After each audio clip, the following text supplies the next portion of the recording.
I can move if you need me. No, you're fine.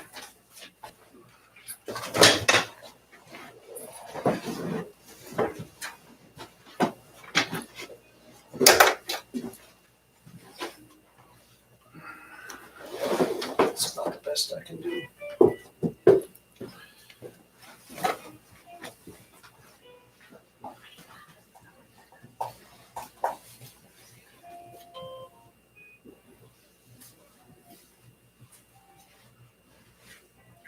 Yeah.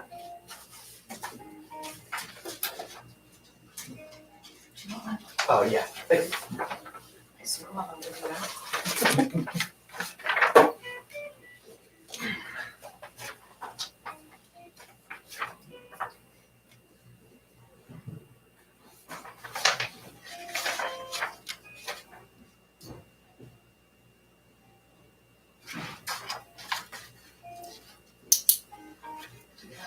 Do you have to talk about this? Yeah.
Oh, that's why I could put this thing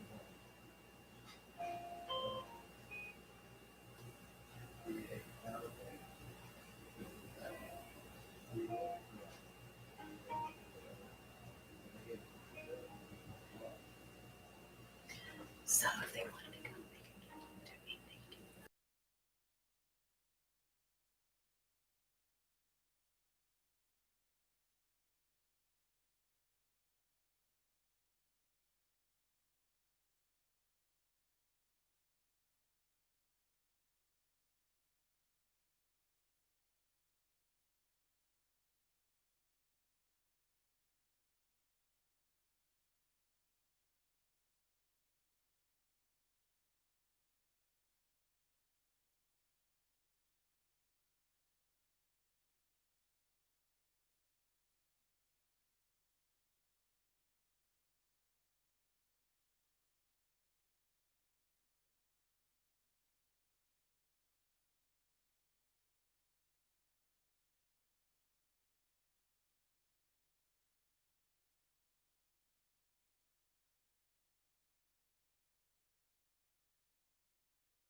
everybody here.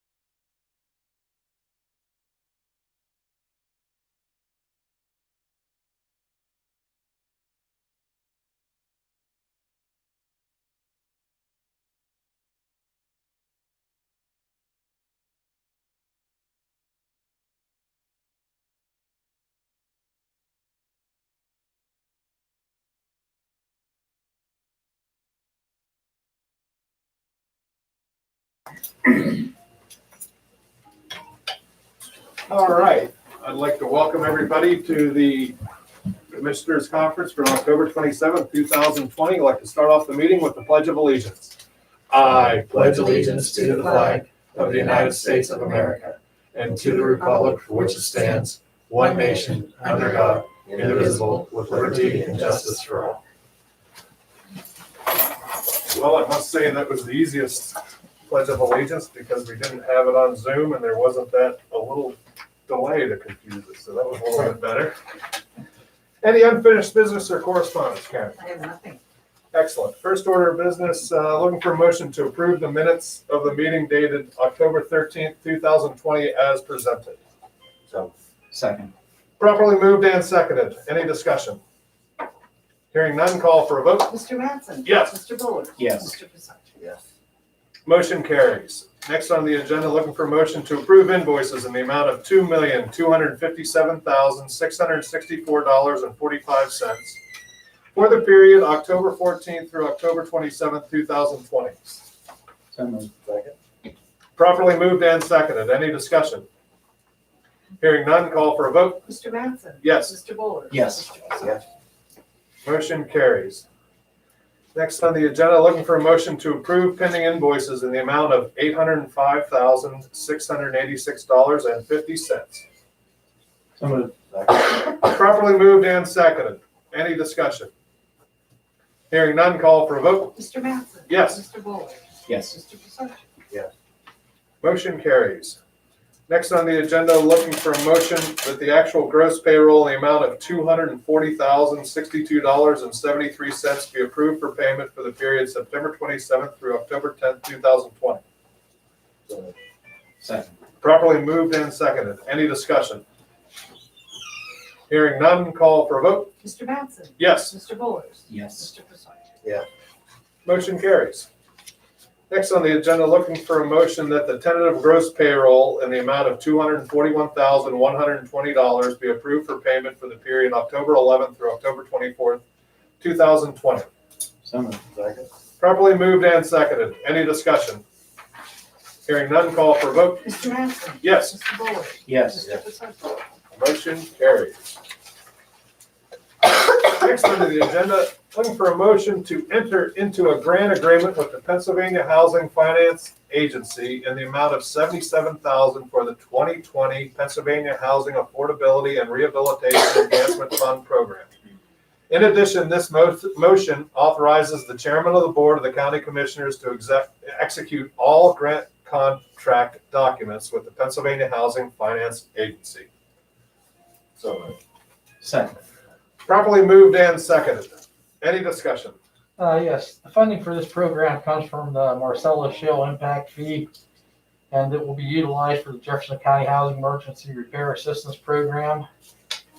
Activities that may be included in the program include, but are not limited to, the repair and or replacement of roofs, furnace repair and or replacement, water heater replacement, plumbing repairs, electrical repairs and upgrades, and foundation repairs. We anticipate to be able to provide assistance to approximately 10 owner-occupied housing units with this funding.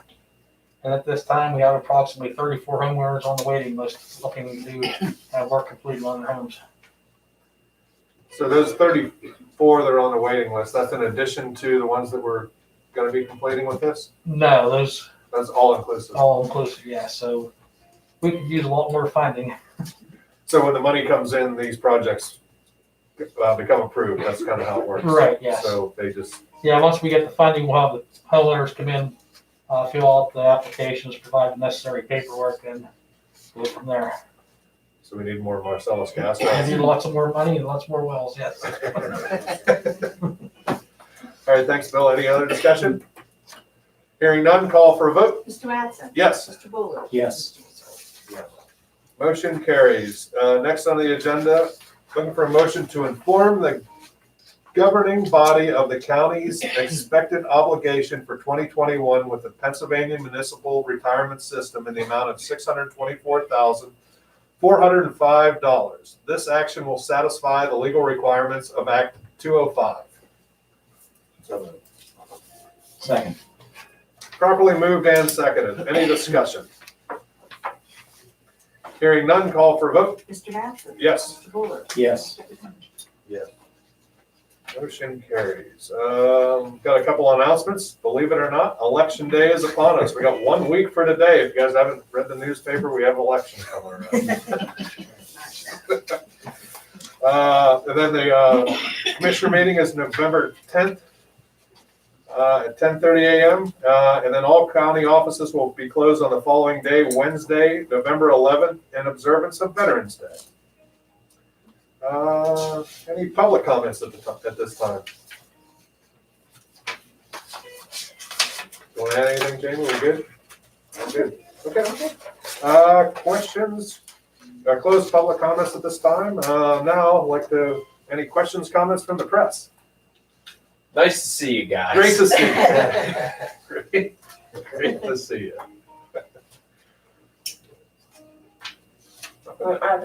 All right, that was easy. One thing, if I Yeah, could. sure. You guys, especially from the press, as you look at the bills, a lot of our CARES money that we received is going out. It's on the second page. So a lot of that's going out to the boroughs, municipalities, nonprofits, like your libraries, fire companies, et cetera. So we continue to do that every week until we have no more. So as you see there's about $2 million that has been expended. Get the money out. And we have a lot of people asking for it. And I think it was over $7 million they asked for, and we only have 3, so. All right. Anything else? Jeff or her? All right. With that, looking for a motion that the meeting be adjourned. Second. Properly moved and seconded. Any discussion? Hearing none, call for vote. Mr. Mattson? Yes, Mr. Buller? Yes. motion carries. Thank you, everybody. Yeah, I'll see you back.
All right, we're rocking. All right.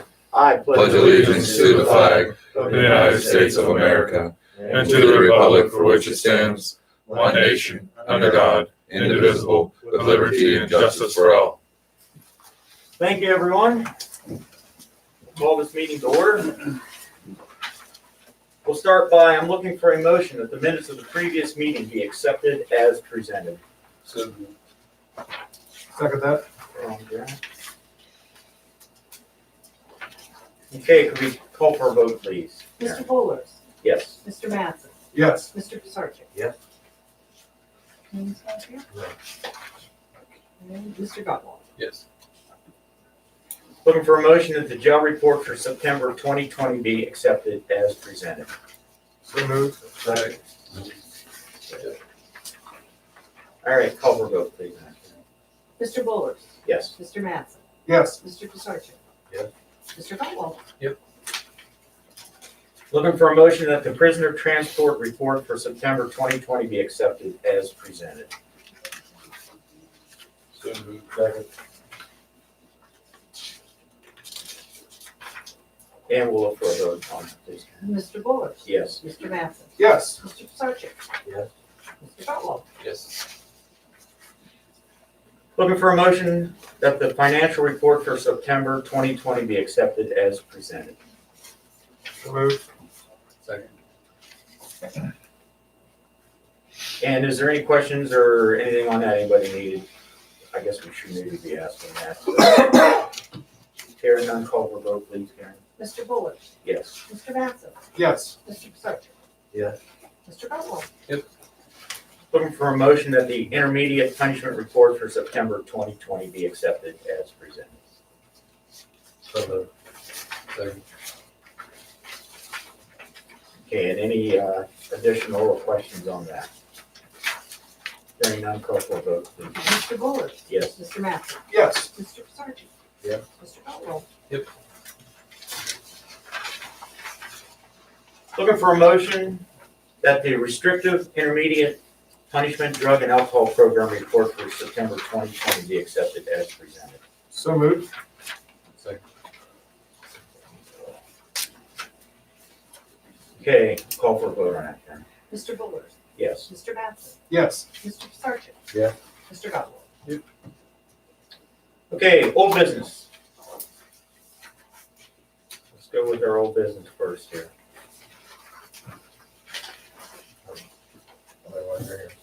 Yes, so,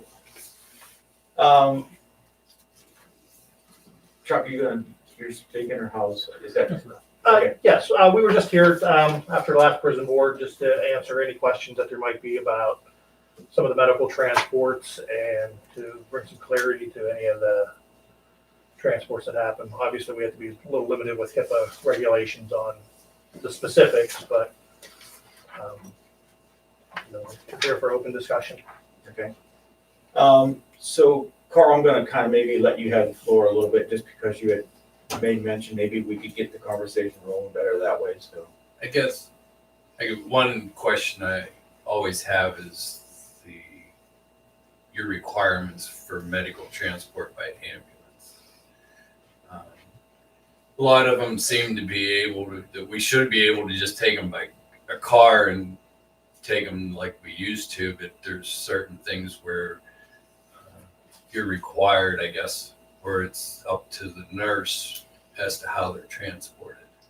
Correct. There is a little discretion with the nurse. It's dependent on what the situation is and what if there is a furtherance of the situation, can your officers in the car deal with it? So obviously if it's a cardiac issue or something like that, we prefer an ambulance because if someone does go into a full-blown cardiac arrest, that they're equipped to be able to take care of it. Now, if it's something that's a little bit more, I should say less time sensitive, someone has abdominal pain, it does need to be checked out of the emergency room, but it's not super critical, then that would be something that would typically be more of a sheriff's transport or a jail transport. What's your policy on like a seizure? Again, it depends on what type of seizure it is. If it's a grand mal seizure, if it's a petite, how long it lasts. If they are seizing continuously and then breaking, then continuously, Again, if it's a seizure and they're stable and they don't relapse into it, typically that may be something that would go with a sheriff's escort. But if they keep seizing and they're just in a little bit of a break, we prefer that to be an ambulance. Again, we don't want them to be in the back of your car and start seizing. I don't either, but. So, good. I'm glad we're on the same page But there. it's, person has a periodic seizure at the jail for whatever reason. They're usually drug users. And Mhm. They have seizures. Seems like every time they go by ambulance. And I don't know what your policy is. We were told once by the ER that unless they seized for 5 minutes or more, they don't even require to come to the hospital. Mhm. But it seems like if you have a seizure, we transport. The nurse sends the person by ambulance to the hospital. We could definitely go back and look at each case and have it looked at by one of our providers to see how appropriate the transport would be. Unfortunately, without having a very specific scenario to look at and Yeah. say, this one would do this. I can obviously say that, we have the county's best interests in mind. We want to make sure that someone is transferred in the safest method, but also we want to make sure that we do our. That they get transported out. There's a lot of seizures that happen up there that are very minimum, and they don't go anywhere. They come out of them, and that's it's not every seizure goes to the hospital. It's not even close. When we see a seizure, we don't know if there's other seizures, but it seems like I'm just saying about them going by ambulance, Dustin. It's not a matter of Right. the number of people. It's just, why do they have to go by ambulance? That's just my question. Not saying anything about the jail. Typically, the reason they go by ambulance is you absolutely are correct. If they seize for longer than 5 minutes or they have multiple seizures, period of time is when they would be going via ambulance. And the warden is absolutely correct. There are many things that we handle on site that don't get sent out. But, we try to I've been make- here for 25 years, and Yep, absolutely, sure. you guys have eliminated. I mean, we go a lot, it seems, but Sure. we would be going, because when I started, there was only 58 people up there. So 100 people, so the frequency is dramatically increased. But it's also with what you guys do with x-rays, dental. I mean, we transported for everything Yeah. one time, some. Absolutely. So Prime Care has established itself, for me, in a lot of regards. It's just there's a lot of little things, like why They hit do at the we worst times. transport by ambulance all the time? And one of our issues has been here lately, when we take somebody to the hospital, even if it's by ambulance, we get up there in the ER and say, why are you here? We don't know. It was just Sunday night, we took somebody to the hospital and they said it was an infection, would require surgery, I believe. Mhm. Well, then yesterday we got called to take them again, the same person. So we're not knowing why. And so we get up there and they're like, well, why are you here? And we're like, we don't know. And then here something happened and he hit his head. But we didn't know. As far as we The knew, nurses call and give a report to the ER on staff. what's that? The nurses that are at the jail will They call. didn't call anybody. Yeah. And then we get up there and it's pretty frequent. They want medical history. And Yeah, you guys won't We're- have that information. The we're best not, thing, we're yeah, not sent with that. We're told under HIPAA that we can't have it. sure. But then the hospital tries to call and there's things going on at the jail and people don't answer the phone.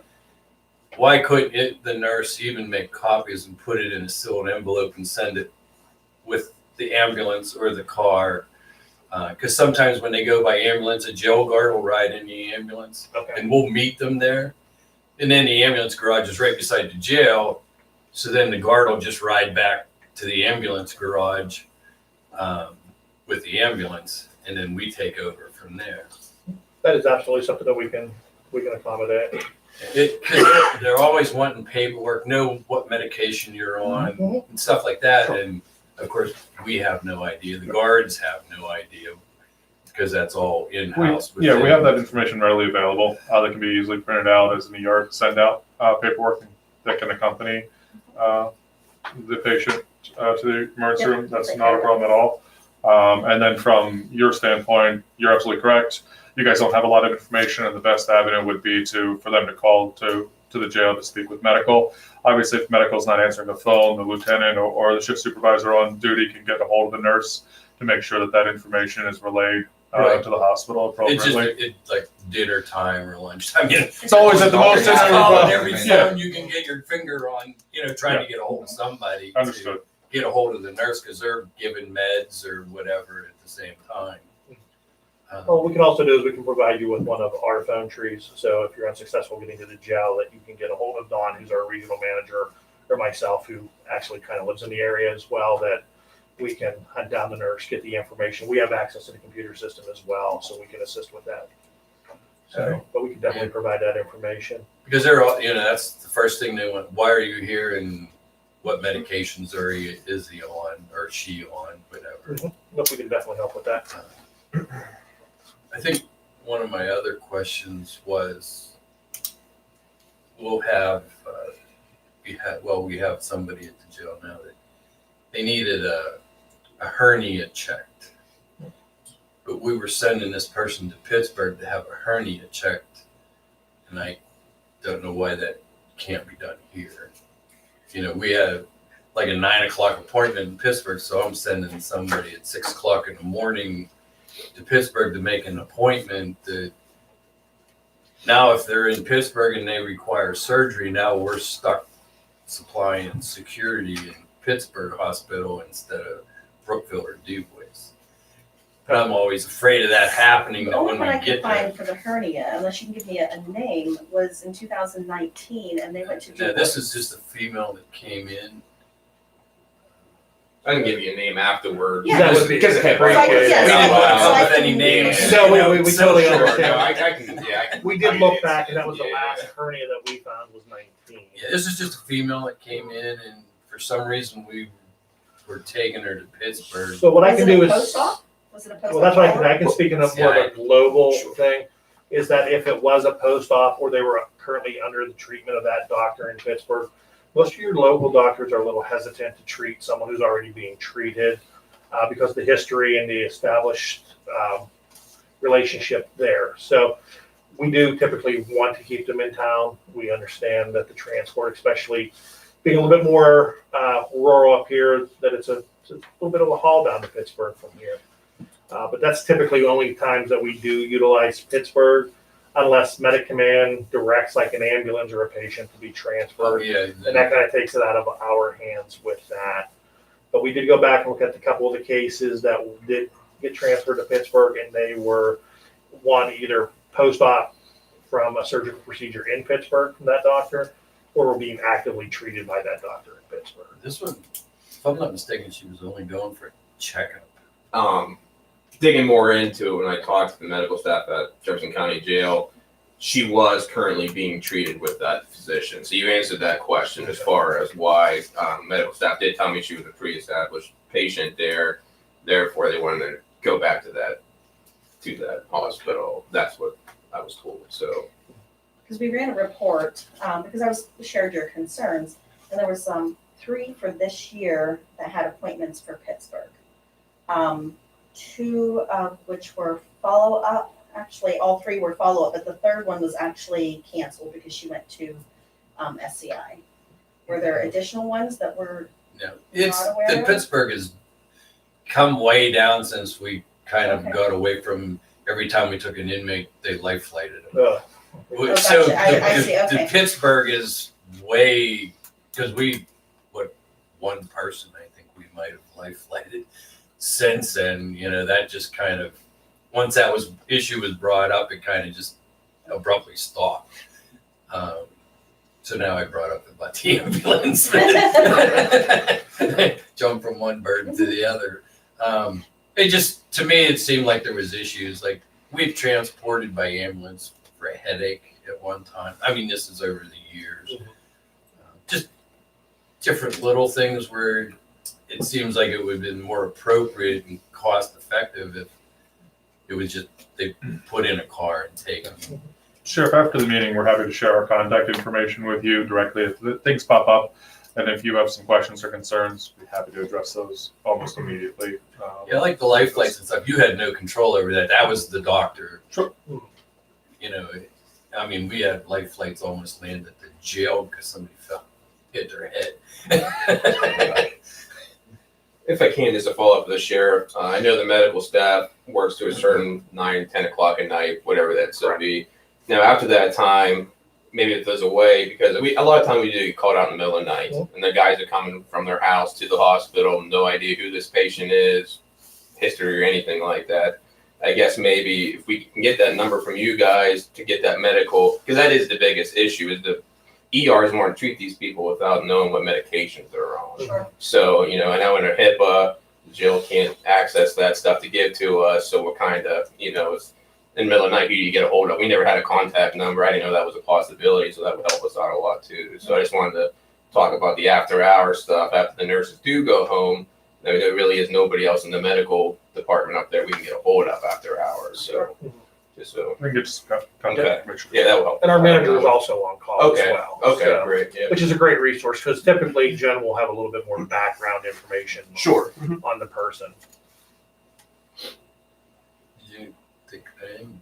Did you think of anything from? Now, I You do guys know are it's been a more long weird. time since I've been on the floor, because I went into training with Sergeant Lieutenant from there, but I do remember going up before in back when Jill and Amanda was there, they would give us an envelope when we sent somebody to the Okay. hospital.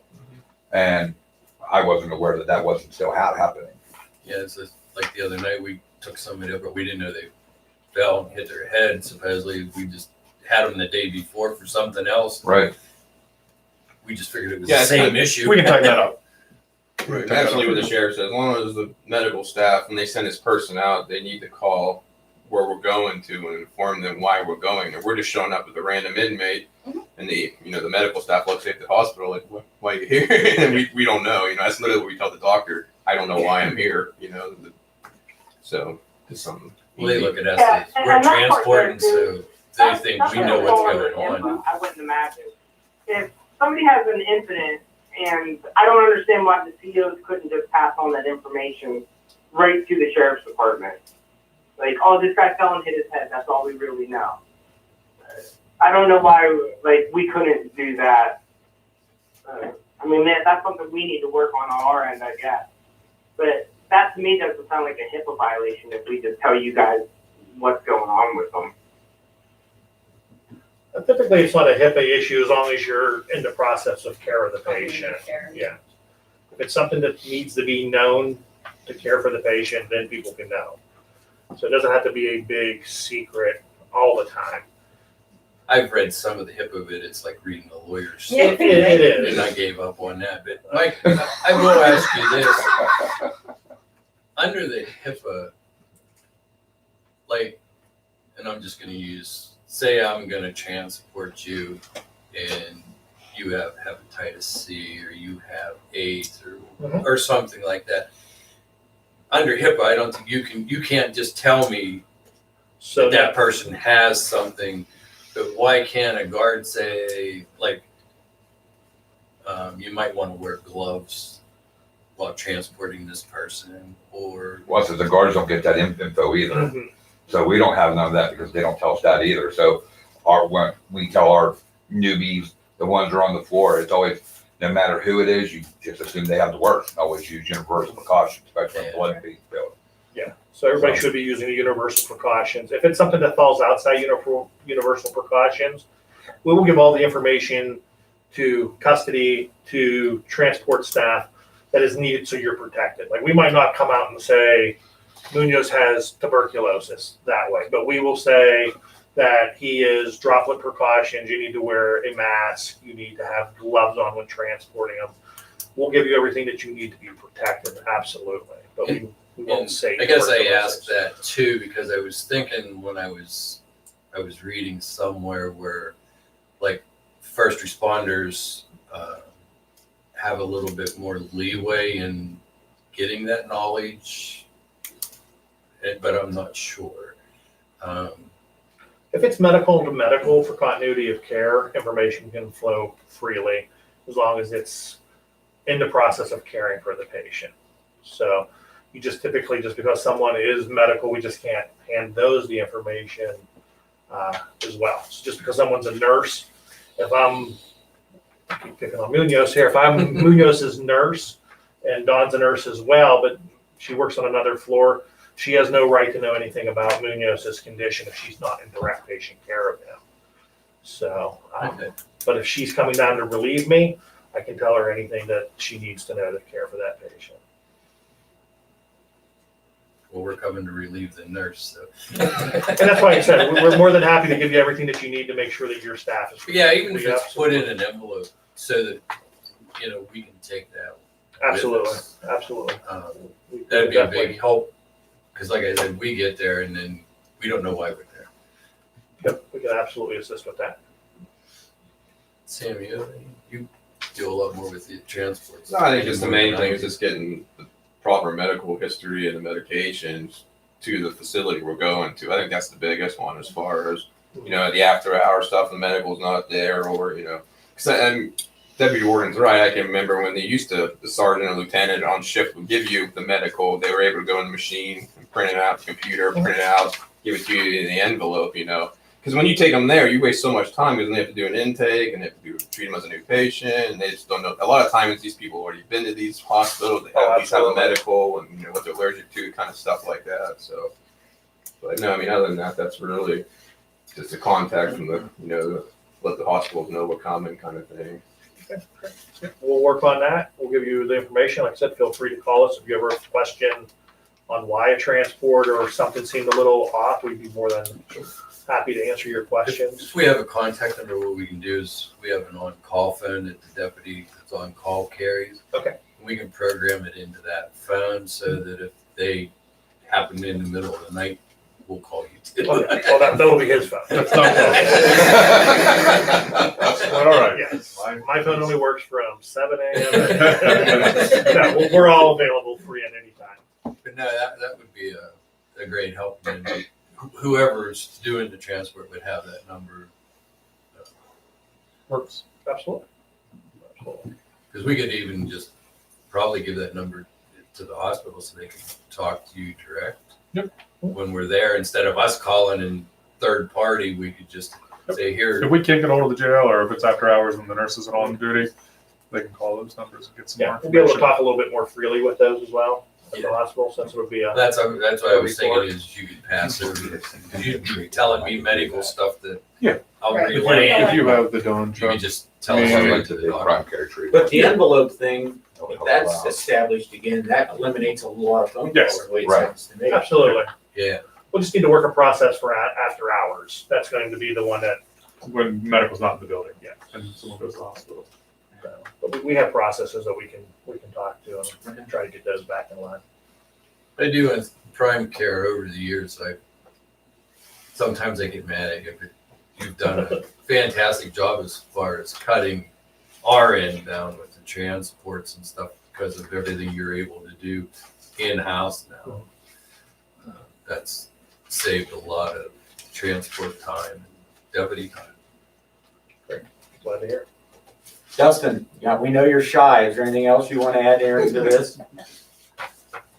I was just taking nap. Oh, okay. Feels kicked in. I think this jail board was very beneficial. I think a lot came out of it. Yeah. I like the idea.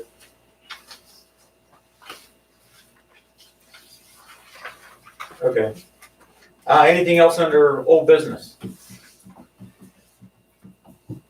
How about new business?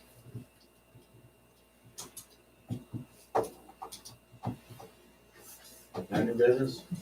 Did you want me to, Milton? Yeah, if you want. Just while we're here. A while back, we had a discussion with some of the commissioners and about Milton Diagnostic, who does some of the mental health piece at the jail.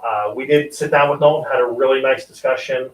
And what we ended up doing was taking their medical record and building it into ours for continuity.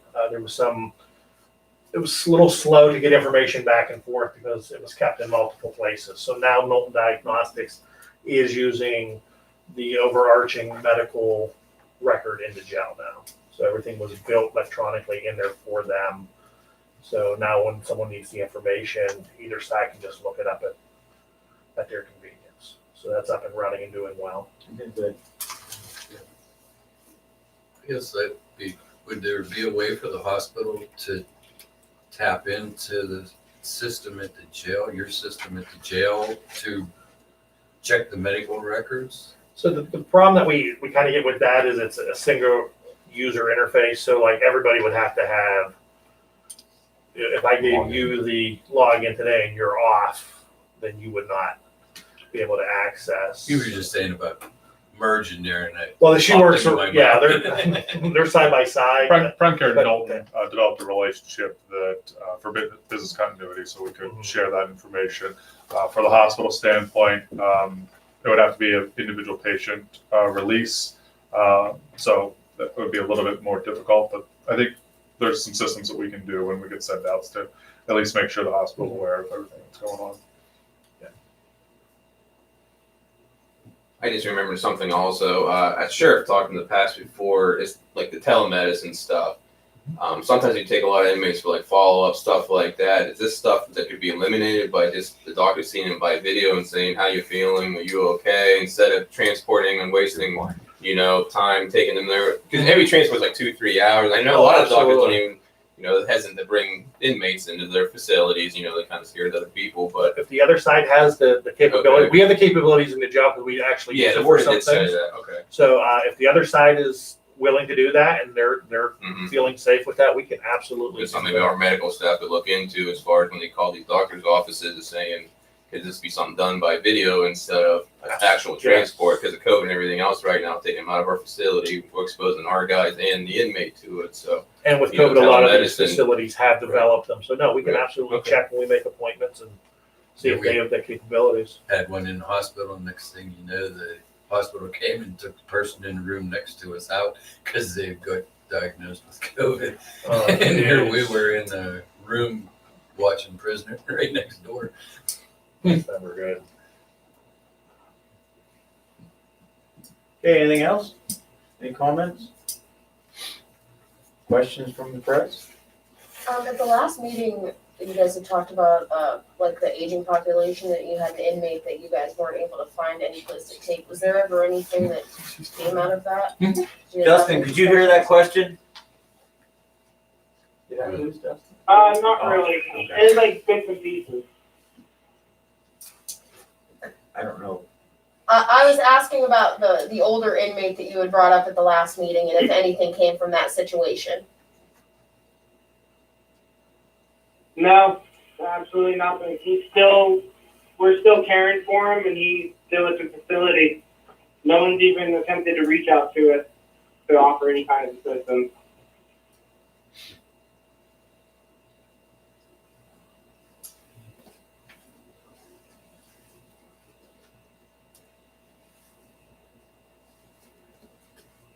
Thank you, that's. Yeah, okay. Anything else? I'm good. You're good? Okay, Dustin, anything else you wanted to throw at us, questions or anything before we, take a motion to close here? No, hopefully I'll see y'all soon, and I should be at the next one. All right, buddy, get better. All right, anything else? Well, I'll look for a motion that the meeting be adjourned. Second, Carl, okay.